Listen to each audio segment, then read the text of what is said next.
I'm the founder of Pharus Wellbeing. So essentially, Pharus Wellbeing is a company and we provide mental health education and training to organisations. So our goal is to build that confidence and knowledge around teaching other people how to support someone who might be struggling with their mental health. So what to say, what to do, and sort of where to point people.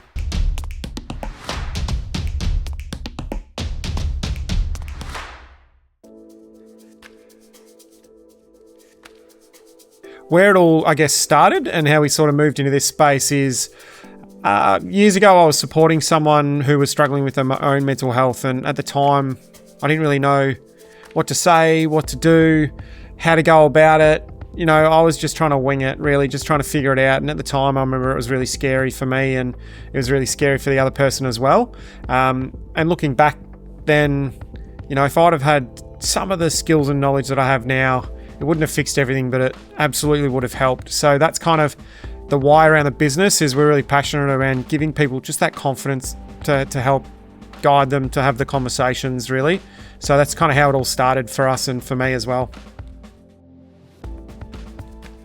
As the business has grown from when I first started out, I was originally a sole trader and now we've moved into a company structure. We're quite reactive at the start. It was, you know, if something needed to be done, something sort of legal, it was just really reactive. It was setting up some sort of agreement or whatever it is, just trying to kind of wing it. But as the business and the company has grown, our clients have gotten bigger, the opportunities have gotten bigger, and we needed to get a little bit more proactive to protect the company, but also to make sure that we're also protecting our clients as well. So some of the things of what we've done is, as we've grown, is having contractor agreements into service agreements into I'm now transitioning the company into digital resources as well, so providing micro learnings and online resources to make this more accessible. So considering things like IP protections and disclaimers and those sorts of things. So as the business has grown,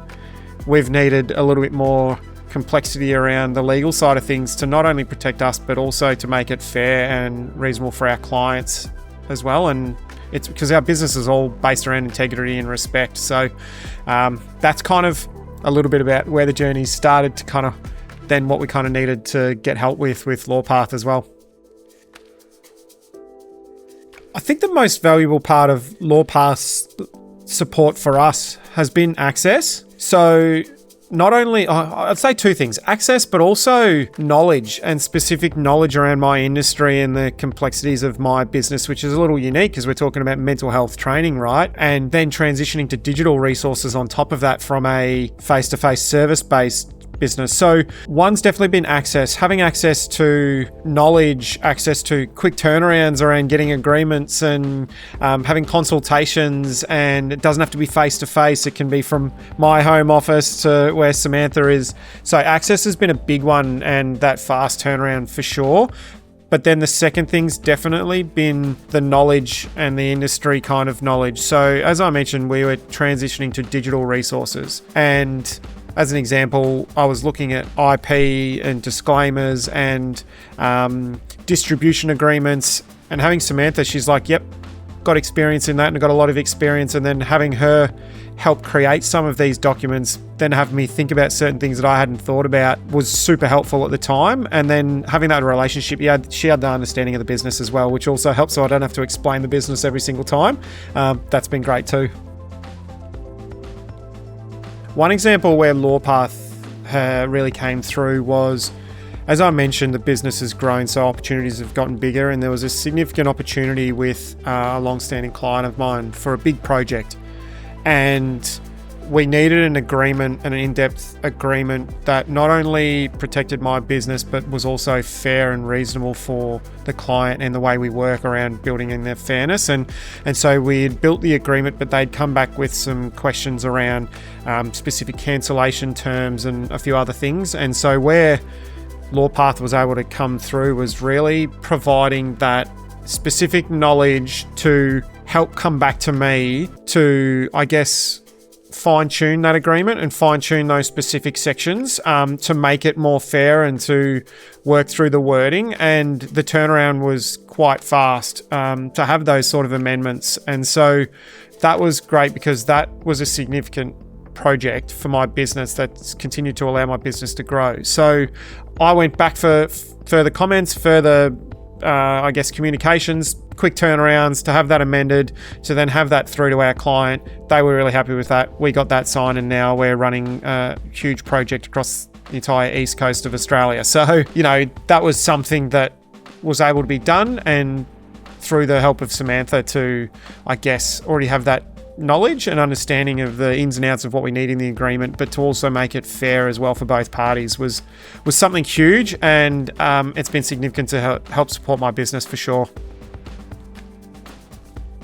Yeah, I guess Lawpath has changed the way I look at, and the business looks at legal matters, as we've become more proactive. So now looking at, as I mentioned, we're looking at transitioning not only from service-based and face-to-face trainings such as like mental health first aid and suicide first aid trainings, but we're transitioning to now developing digital resources on online resources and tools.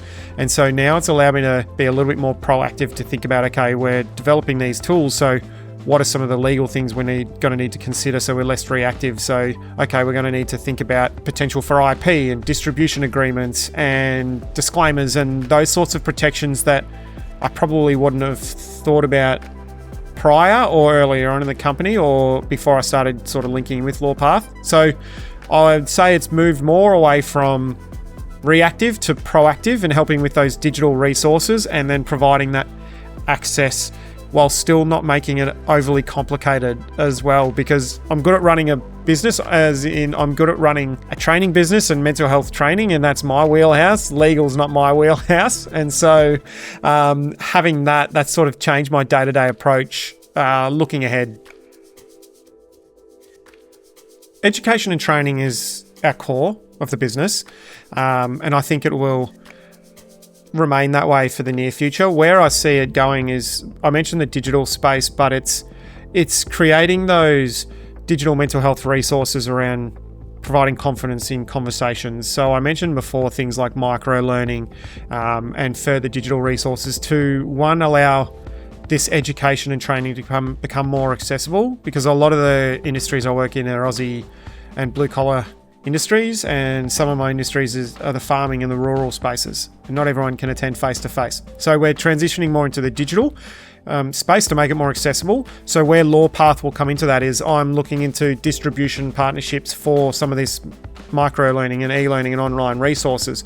And so I'm going to need support with distribution agreement templates and partnership agreements, and then looking at the legal side of things from the resources. So that's kind of where I see Lawpath sitting into it, on top of IPs, on top of licensing, on top of trademarking potentially as well. So that's where I kind of see Lawpath supporting my business in the future, as we kind of transition into that digital realm, while also maintaining that the core training element as well.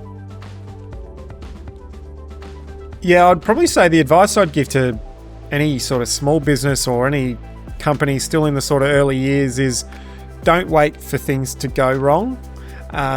Try not to be reactive. Try and get proactive. So that what I mean by that is, lean on people who have further knowledge than what you do. Like, if you're an expert running your business in whatever space that is, lean on experts in areas that aren't your expertise and that's not your wheelhouse. So lean on them and get proactive. Reach out to them, even if it's for conversations or getting quotes or consultations around things to think about in the future. Being proactive is going to help. So then if things do go wrong, you've already got people in your corner you can turn to, or avenues that you can lean on. Whereas if you're reactive from the start and then things go wrong, it just adds to the stress of all the other areas when you're running the business as well. So that's probably what I would say, is having somewhere where you can go and people you can lean on to get more proactive than reactive is something I'd definitely encourage for sure.